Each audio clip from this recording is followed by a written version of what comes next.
আপনার স্বামী কি বেকার? এজন্য কি আপনি খুবই চিন্তিত?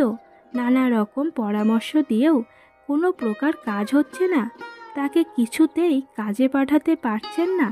তাহলে বুঝে নেবেন সে আর কাজ করবে না।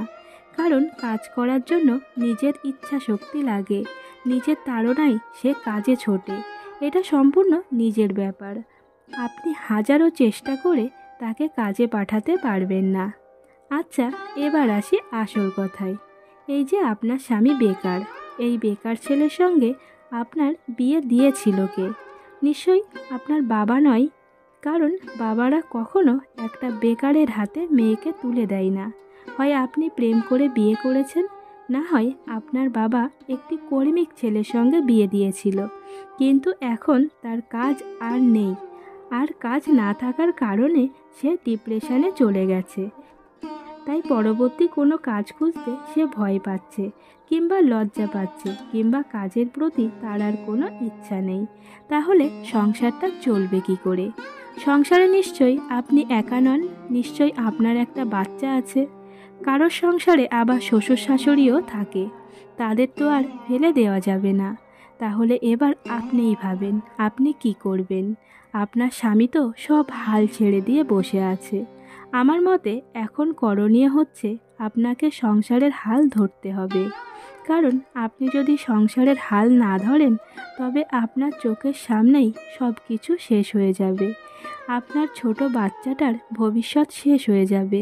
আপনার চোখের সামনে আপনার শ্বশুর শাশুড়ি না খেতে পেয়ে মারা যাবে। আপনি হয়তো এবার আমাকে প্রশ্ন করতে পারেন যে কে আমাকে কাজ দেবে?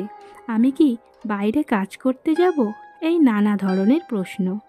আপনার প্রশ্নের উত্তরে আমি বলবো, আপনি আপনাদের পঞ্চায়েতের মহিলা সমিতিতে যুক্ত হতে পারেন।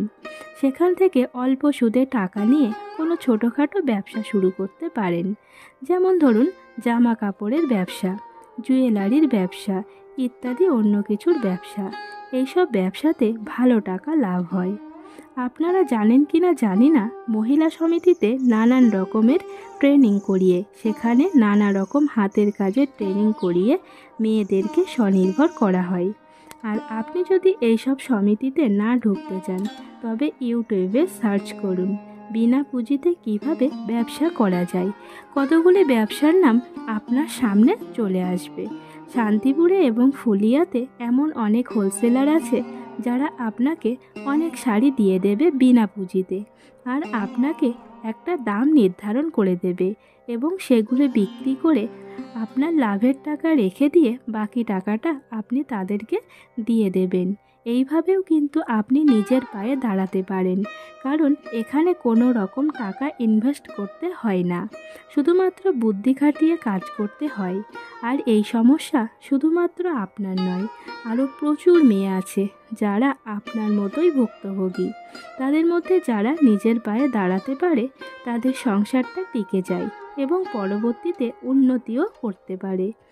এইভাবে নিজে কাজ করতে করতে দেখবেন আপনার স্বামীও আর বসে থাকতে পারবে না, আপনার হাতে হাত দিয়ে কাজ করতে এগিয়ে আসবে। আর যারা শুধু ভাববে স্বামী কাজ করবে না, আমি কেন কাজ করব, তবে তাদের সংসারে অশান্তি লেগেই থাকবে এবং তারা সেপারেট হয়ে যাবে এবং তাদের সংসারে প্রতিটা মানুষ হয়রানি হবে। আবার যদি একটা বাচ্চা থাকে, তবে তার ভবিষ্যৎটা শেষের দিকে এগিয়ে যাবে। শেষে বলবো, আমাদের নিজেদেরকে এগিয়ে আসতে হবে, অপরের প্রতি নির্ভর থাকা যাবে না। আসুন আজ থেকে আমরা শপথ করি, স্বামী যদি বেকারও হয়, স্বামীর মতো আমরাও বেকার হয়ে বসে থাকবো না। আমরা নিজেদের পায়ে দাঁড়িয়ে নিজের সংসারটাকে উন্নতি করব এবং আমার নিজের কাজের মধ্য দিয়েই আমার স্বামীকে কাজে ঢোকাবো, তাদের ইচ্ছা শক্তিকে বাড়িয়ে দেব কাজ করার জন্য। বন্ধুরা, আজকে এই পর্যন্তই। সকলেই খুব ভালো থাকবেন এবং সুস্থ থাকবেন। ধন্যবাদ।